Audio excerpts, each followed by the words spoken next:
All right, we are here with the Poplar Heights coaching staff. Go ahead and introduce yourself if you would. Hey, I'm Patrick Morris. I'm Beth Cashin. All right. Patrick, why don't we start with you? Tell us a little bit about growing up in the NVSL. So I swam at Dominion Hills in Arlington, and NVSL is always just a big part of my whole year. And I'm just so glad I can still be a part of it. And what year did you start swimming there? 99, so And when did you graduate? 2011. 2011. And did you start coaching there as well? Right away I started coaching there. So Like back in high school? Yep. Senior year of high school, my first year of coaching. So. Okay. And I think you told me before we got on the camera here, last year was your last year at Dominion Hills, and this is your first year as the head coach here? Yeah, this is my first year at Poplar Heights, so I'm really excited to be over here. And they won the division last year, just trying to build off that success. That's awesome. This season. Great. How about you? Yeah, I've been swimming with NVSL. I've been swimming at Poplar Heights since I was about 4. So I guess that was like 2002-ish, 2001-ish. And I graduated in 2015. I've been coaching with Poplar Heights basically since I was 15, I think. So for a long time. I was assistant head coach last year as well. So that was really exciting that we went 5-0 last year. Yeah, excited for the season. Well, great. So tell us a little bit about your guys' season ahead. What division are you in? We're in Division 11 this year. Okay. So we moved up one. I still think it'll be a challenge, but I think we can have the success we had last year and hopefully get to 10-0 for the past 2 years. That'd be awesome. Yeah, definitely. And do you get the sense that a lot of your kids have aged up from last season to this year, or is a lot of your talent spread out all over the place? Well, I wasn't here last year, but the 13-14 girls were really strong. This year they're going to be all 15-18, but I think they can continue their success in that new age group with no problem, just for how dominant they were last year. Yeah, definitely. And we also had quite a few swimmers who were at the bottom of their age group last year, so I'm excited to see how they'll do this summer too. That's awesome. Yeah. Any other notable kids that stand out to you in other age groups? Well, one person, so James Kinsella is 8 and under. He's 8 years old now, and he's looking really good. We're excited about him. Yeah, looking for a big year for him, especially just leading off the meets with a strong 800 boy. Yeah, it's always exciting. And, especially with little kids, they progress so much from like 7 to 8 years old. So there's always, just that excitement factor there. Yeah. Tell me a little bit, Beth, maybe you might be able to shed a little bit more light on this about some of the spirit and tradition that you guys have here at this pool, and what are the best parts about, the whole summer experience at Poplar Heights? Yeah, so I think the biggest thing about Poplar Heights is that we're just a really tight-knit community here.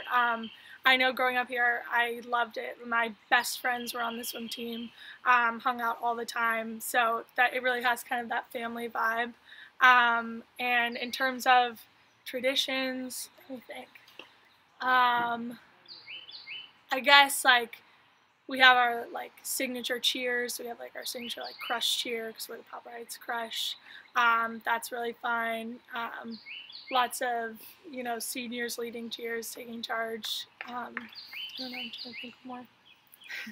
Put on the spot. No, that's awesome. I don't know why I'm looking at you. So one thing that I'm curious about, where does the name Crush come from? PH Crush. I've seen that all over the league for so many years. I've always wondered, Crush, it's a great, team name. Where did that come from? Yeah, so I'm not 100% sure if this is true. I guess we can ask him, but the theory is that Greg York actually gave us our name, the Poplar Heights Crush, because I think maybe in the 70s, 80s, we were the Green Gators or something like that. But then he came, and when he was head coach, changed us to the Poplar Heights Crush.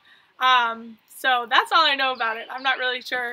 We'll have to ask him. Yeah, we'll definitely have to follow up with him. Yeah. All right, but that's the theory. We'll definitely follow up with Greg about that after this interview. Yeah. Okay, well, Patrick, I want to turn to you quickly and talk a little bit about some of your family's extended history in the NVSL.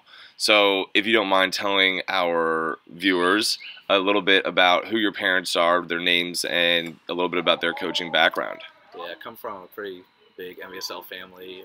My dad, Ron Larkin, swam at High Point, and he's coached for Dominion Hills and Springfield and High Point, and he's coached a lot of USS teams, had a lot of success coaching swimmers to Olympic trials and meets like that. And then my mom swam at Dominion Hills, and she's coached at Chesterbrook and Highlands and the Knights of Columbus and Colonial League, Mm-hmm. and she also has a lot of USS coaching experience.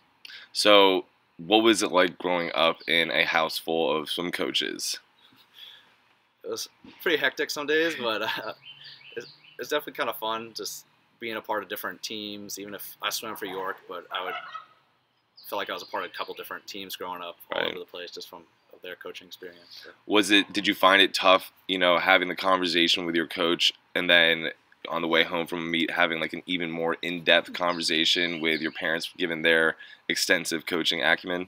Sometimes that would happen, but I think they did a good job of trusting my coach at the time and then kind of separating between coach and parent.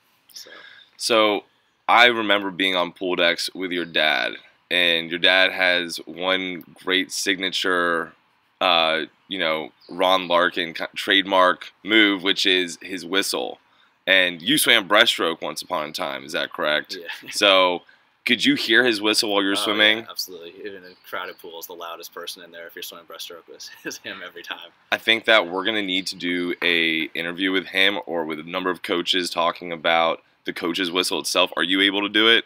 I haven't mastered that yet still. I've been trying to figure out how to do it, but we're definitely going to need to sit down and talk with him and maybe a few other people about how on earth you do that and, what is like the strategy behind it all. But how to be the loudest person exactly every single time. Well, that's awesome.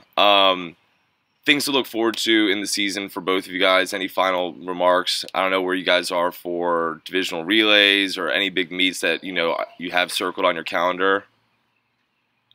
Sure where divisional relays is at, but we already have something kind of planned for it, and we're really excited for that. Like I said, I think everybody's excited. Even though I'm new, I can tell from going 5-0 last year, and wants to build on that, and I really think we can. So it's an exciting time at Poplar Heights. Definitely. Yeah, I'm really excited to get the spirit up there. A lot of the older kids are kind of stepping up and taking charge, so I'm really excited to see how it goes. Well, that's great. So best of luck to you guys this season. I'm sure we'll be seeing you down the road, and, go Poplar Heights. Go Crush.